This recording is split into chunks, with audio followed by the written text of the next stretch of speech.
की तरफ से 25 मई को इस्लामाबाद में जो एहतजाज का ऐलान किया गया, ये कितना अरसा जारी रहेगा और क्या शहबाज शरीफ की जो हुकूमत है इसके मुस्तकबिल का इन्हिसार इमरान खान के धरने पर है या पंजाब में चौधरी परवेज लाई साहब की सियासत पर है, क्योंकि उनकी जो नंबर्स गेम है वो भी बड़ी इंपॉर्टेंट है। तो इस पे बात करेंगे हम चौधरी मुनस लाई साहब से जो लाहौर में मौजूद हैं। चौधरी साहब, बहुत बहुत शुक्रिया, आपने हमें वक्त दिया। सबसे पहले ये बताएं कि आप तौर एक पार्टी के इमरान खान साहब का जो 25 मई का जो एहतजाज है उसमें आप शरीक होंगे या नहीं होंगे? जी इंशाल्लाह बिल्कुल होंगे। अभी उसकी कोई जो स्कीमेटिक्स हैं वो बस वर्कआउट करनी है हमने पीटीआई के साथ, तो हम बिल्कुल उसमें भरपूर हिस्सा डालेंगे। बट जो आप पहले बात कर रहे थे ना कि पंजाब के हवाले से जो नंबर गेम की आप बात कर रहे थे जी, उसमें बड़ी अजीब सी हरकतें हुई हैं पीछे, और जो बुखलाहट नून लीग जिस बुखलाहट का शिकार है वो आपने देखा ही है कि इन्होंने आखिर में आके ये कहा कि अभी भी हमारे पास 197 है, तो वो 197 में वो 25 शामिल है जो फारिग हो गए हुए। तो मेरा ख्याल है इनकी मैथ सारी की सारी खराब हो गई हुई है। अब हमने तो इनको कहा है कि हमजा साहब आए, आके अपने 186 बंदों से वोट ऑफ कॉन्फिडेंस लें, तो आके हुकूमत करें यहाँ पे। और ये हर बार ही भाग जाते हैं। ये बताएं मोनू साहब के वो 25 को निकाल दें, वो जो 197 ये कह रहे हैं उसमें से 25 को निकाल दें, तो उसके बाद नंबर्स गेम जो है उसमें आप अपनी बढ़तरी का दावा कर रहे हैं, जरा वो समझाएंगे वो कैसे है? जरूर। अच्छा जी, अब ताकि क्योंकि हामिद मीर साहब आपका तो साहब माशाल्लाह बहुत अच्छा है, तो आप भी साथ साथ करते रहें ताकि क्लैरिटी रहे। 197 से जब आप 25 निकाल देते हैं तो जो मेरे पास नंबर आ रहा है वो है 172 का। बिल्कुल ठीक है। ठीक है। पीटीआई के जो एमपीएस हैं टोटल वो हैं 183 प्लस 10 हैं पीएमएल क्यू के, तो ये 193 बनते हैं। अब इस 193 में से आप 25 निकाल दें जो मुनहरफ हुए थे, तो हम आ जाते हैं 168 पे जी। और 168 में जब आप 5 ऐड करते हैं जो लोग वापस आ जाएंगे, 3 खवातीन और 2 माइनॉरिटीज के, तो हम आ जाते हैं 173 पे। ये तो अब बेस नंबर आ गया ना, हम 173 पे, वो 172 पे। अब इससे आगे चलना है और जिस दिन एक्चुअल वोटिंग होनी है उस दिन पता लगना है कि किसके पास कितने नंबर, तो ये वो उस तरफ आ ही नहीं रहे। अच्छा, अब ये बताएं कि इस वक्त जो हमजा शहबाज साहब हैं, सुप्रीम कोर्ट का फैसला आ चुका है, इलेक्शन कमीशन ऑफ पाकिस्तान का फैसला आ चुका है, उनकी हुकूमत जो है उसकी आईनी हैसियत क्या है? मेरी नजर में, वो तो अब आपको लीगल एक्सपर्ट्स को बेहतर बता सकते हैं, मेरी नजर में तो ये फारिग हैं, और प्रैक्टिकली भी ये इसलिए फारिग हैं क्योंकि इस वक्त पूरी गवर्नमेंट का और स्पेशली हमजा शहबाज का फोकस सिर्फ एक चीज पे है कि इनके बंदे और इनको किस तरह अंदर किया जाए ताकि हम कोई चक्कर वहां कर सकें। अब इन्होंने पहले एक है जी मेंटेनेंस ऑफ पब्लिक ऑर्डर है, जो गवर्नमेंट के पास एक टूल होता है किसी को बंद करने का। 16 एमपीओ इन्होंने जी एमपीओ जो है, अब एमपीओ जो है वो सरकारी एम्प्लॉइज पे लगता नहीं है, इन्होंने फिर भी लगा दिया कि पंजाब असेंबली के एम्प्लॉइज को एमपीओ के तहत इन्होंने पहले पकड़ा, एक को इन्होंने अरेस्ट करके अंदर रखा, फिर वो अदालत से बहाल रहा हुए बाहर आ गए।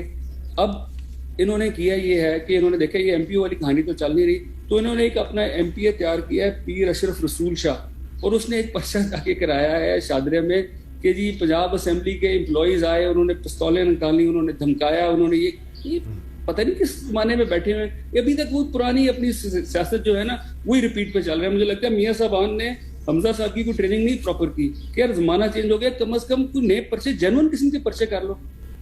अच्छा मोनू साहब, ये बताएं कि ये आज अंग्रेजी अखबार है डॉन, इसकी एक खबर है और इस खबर के मुताबिक इन्होंने लिखा तो उसको र्यूमर ही है, लेकिन कहा है कि र्यूमर ये है कि जरदारी साहब की और चौधरी परवेज लाई साहब की आपस में कोई अंडरस्टैंडिंग हो गई है, और परवेज लाई साहब जो हैं वो अब अगर पंजाब असेंबली के स्पीकर का ओहदा अगर वो उस पर बरकरार रहते हैं और मामला जो है वो तय हो जाएगा और वो स्पीकर पंजाब असेंबली लेंगे और हमजा शहबाज को वज़ीर आला के तौर पे वो तस्लीम कर लेंगे। ये खबर में कितनी सदाकत है? बिल्कुल झूठ है। मैं आपको बता देता हूँ, जरदारी साहब से हमारा तल्लुक बहुत है, और जब हम इत्तेहाद में रहे हैं और बड़ा अच्छा टाइम गुजरा है। बिलावल साहब की भी हम बहुत इज्जत करते हैं और वो एज इट इज रहेगी, और हमारा जो तल्लुक है पीपल्स पार्टी के साथ वो हमने छुपाया नहीं। पीएम इमरान खान साहब को हमेशा मैंने बताया कि ये हमारा तल्लुक है, ताकि कोई उनके दिल में भी ऐसी बात ना आए। उनकी इज्जत हमेशा रहेगी। बट सवाल ये पैदा होता है कि परवेज लाई साहब को हटाने के लिए आपको पहले 186 बंदे असेंबली में ला के दिखाने पड़ेंगे, और उससे भी पहले अब कल क्या हुआ, कल इन्होंने किया ये जी कि इन्होंने मूव किया परवेज साहब के खिलाफ अदम एतमाद, जिन्होंने मूव किया वो लोग आए नहीं। 3 इनके एमपीएस फिर भी पंजाब असेंबली में थे, उनमें से भी कोई नहीं बोला कि जी हम अदम एतमाद मूव करते हैं तो आप इस पे काउंटिंग करवाएं। उसका तरीकेकार ये होता है कि जब वो मूव करते हैं तो 93 एमपीएस हाउस में होने चाहिए, उसके बाद काउंटिंग शुरू होती है और काउंटिंग में 186 इनके पास बंदे होने चाहिए परवेज साहब को डीसीट करने के लिए। तो अब डे बाय डे भाग रहे हैं चीजों से, इंशाल्लाह उनको भागने नहीं देना। अब अहम तरीन जो सवाल मैं आपसे करना चाह रहा हूँ वो ये है कि आप कौमी असम्बली के मेंबर हैं, एमएनए हैं आप, और हुकूमत ने कौमी असम्बली में राजा रियाज साहब को बना दिया है अपोजिशन लीडर।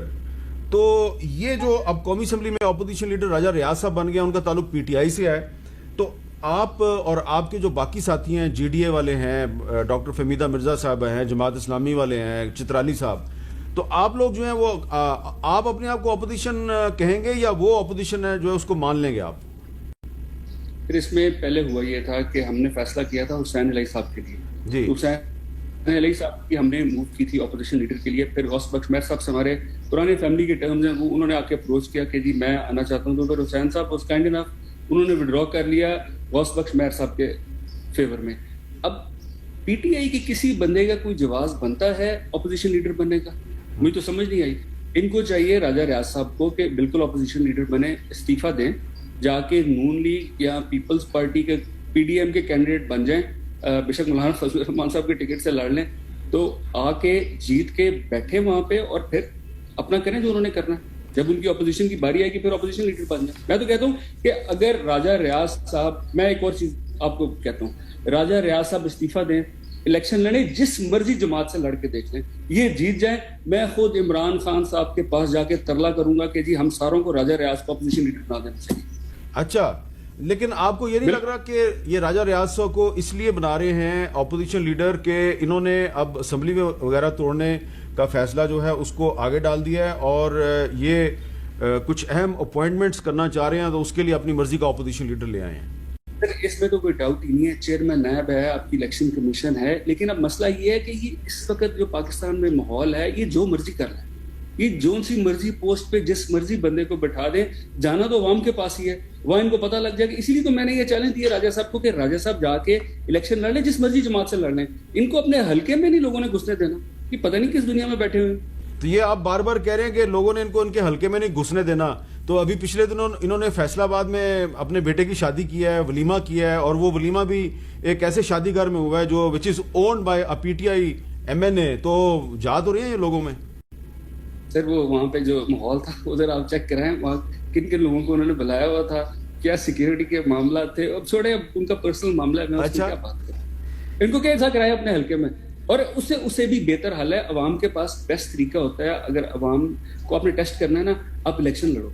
इनको कहे यार तुम अभी पूरी गवर्नमेंट तुम्हारे पास है, सारी जमातें तुम्हारे साथ हैं सिवाय पीटीआई के, तो आप इस्तीफा दो, आप लड़ो इन सारी जमातों के कैंडिडेट बन के और अभी इलेक्शन कराएं। और अगर ये जीत गए, मैं आपको हल्फन कहता हूं कि मैं खुद जाऊंगा राजा साहब का सिफारशी बन के खान साहब के पास कि जी इनको हमें सपोर्ट करना चाहिए अपोजिशन लीडर। अच्छा चलें, ये आप अब बार बार ये बात अगर कह रहे हैं तो फिर मैं अब राजा रियाज साहब से कांटेक्ट करके तो ये चैलेंज उन तक पहुंचा देता हूं। मुनुसलाई साहब हमारे से बात कर रहे थे, बहुत बहुत शुक्रिया मुनुसलाई साहब आपका। और वक्फे के बाद हम जो कौमी